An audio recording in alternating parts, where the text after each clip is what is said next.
Okay, what I want to do today is look at the dynamics of the lending propositions and suggest some new thoughts we might on how we might address the provision of finance for deep retrofit. It's not going to be a long presentation because I don't believe in standing up here talking. I think discussion is quite the way to go on this subject. So the proposition is actually very simple. There's cash required to implement retrofitting and energy efficiency, and there are four traditional sources. That would be the government, consumers themselves, banks, and institutional investors. Institutional investors would constitute things like mutual funds, pension funds, asset managers, and private investors. So, as a source of funds, at the moment, the government is challenged for obvious reasons, which I could go into, but this is only a one-day conference. The consumers, they have limited ability to pay. The levels of indebtedness are very high, and frankly, for many consumers, the idea of energy efficiency is low on priority. From the point of view of the banks, well, capital ratios are challenging at the moment. As you'll be aware, the banks are deleveraging, and Basel III constraints, which would be the amount of cash that banks can lend versus reserves, those changes are going to come into effect, making traditional lending problematic. And also, I believe, speaking as somebody who works in a bank, so I can say it, there is a limited understanding of the challenge and the requirements, because I don't believe there's been a great articulation from the green lobby in what they actually need. So that's something to discuss. And from the point of view of investors, again, they're looking for scale. Institutions want long-term investments with a regular return. They want a degree of certainty, and I also believe amongst them there is a lack of understanding about the technology, which is obviously problematic. So, from the point of view of who needs the money, we've got four sectors. The SME sector, the motivated by cost saving. Interestingly, at the same time that the bank had to commit 100 million euros as part of a green fund, as part of the bailout package, the Bank of Ireland unilaterally launched an SME scheme of 100 million euros allocated funds for green retrofitting for the small and medium-sized enterprises. It might surprise you to know that that fund, which was launched in 2008, has less than 17 million euro drawn against it, even though it's available. So quite clearly, there's a question of message and appetite. There's a disconnect there. Large corporates are motivated also by cost saving and also CSR aspects. I think that in this day and age, most corporates acknowledge the importance of energy efficiency, but I think that in recent times, as an item on the corporate agenda, it's slipped a few notches. Private households, again, there are schemes available. Certainly Bank of Ireland itself actually has initiatives, a suite of green loans. We have a partnership with ESB under the Halo brand. And to be honest with you, again, the take-up has been very disappointing. So quite clearly, there's a problem there. And I suppose lastly, again, not to labour the point, but the ability of the government to finance blanket deep retrofit for the social housing stock is severely challenged at the moment. So, where are we? I think we've got a system that, if it isn't broken, it's in serious need of attention. I think the three components of green finance, which would be carbon, renewable energy, and energy efficiency, require a new financial model, since it's evident that the current financing arrangements don't cut the mustard. And I think the model that we develop, hopefully jointly, will take into consideration the circumstances in which we find ourselves. So what I want to do today is propose 3 areas of interest, 3 concepts that we can discuss later. Hopefully we can discuss later. So the first one would be a green asset investment account. This would be a scheme designed to provide funds for green investment generally, including retrofitting. The scheme would stimulate the sector, it would stimulate the economy, and it would help meet our European targets. I suppose the inspiration for this idea would be the SSIA, and as such it would have the added attraction of capturing the imagination of the public and generating a greater interest and concern in the green economy.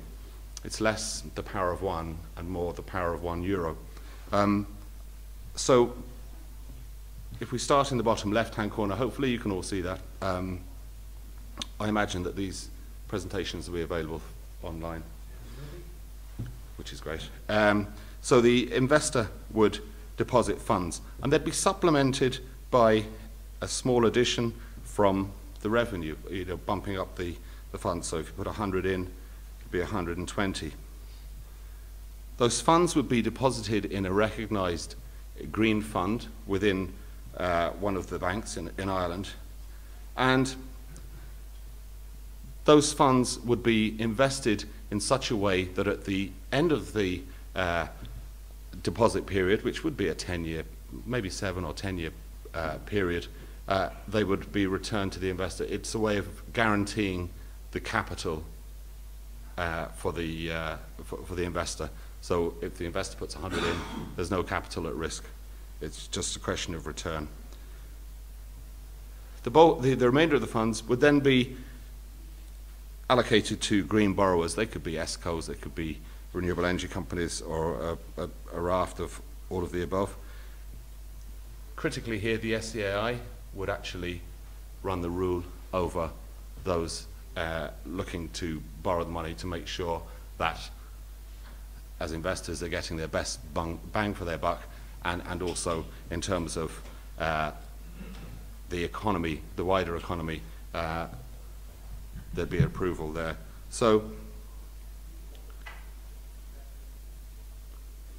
the green borrowers will obviously service those loans, and I should mention that those loans would probably be lent on slightly more advantageous terms than if they were just straightforward commercial loans. So there's a return there. That return would obviously accrue to the green fund. That would be the coupon, or the return on the investment. At the end of the period, the 100% capital comes back, the investor gets the return, and dirt would be payable at the end. And that dirt rate would in some way offset the initial government input. Government input would be minimal there. That's idea 1. Idea 2 is something that would be quite close to my heart. I'm a carbon trader as a day job, and contrary to popular reports, we're actually quite busy at the moment.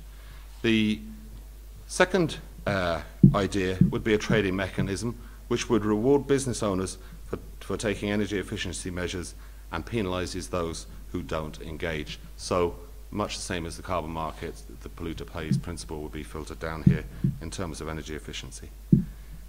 Every business would be compelled to obtain a BER rating. Business has to improve energy efficiency and is obliged to ascend that BER scale over a set period. And on moving up the scale, the business will be rewarded with energy efficiency credits. The credits would be more valuable the higher up the BER scale you actually are. So if a business fails to meet the target, an appropriate number of credits must be purchased to make up the shortfall.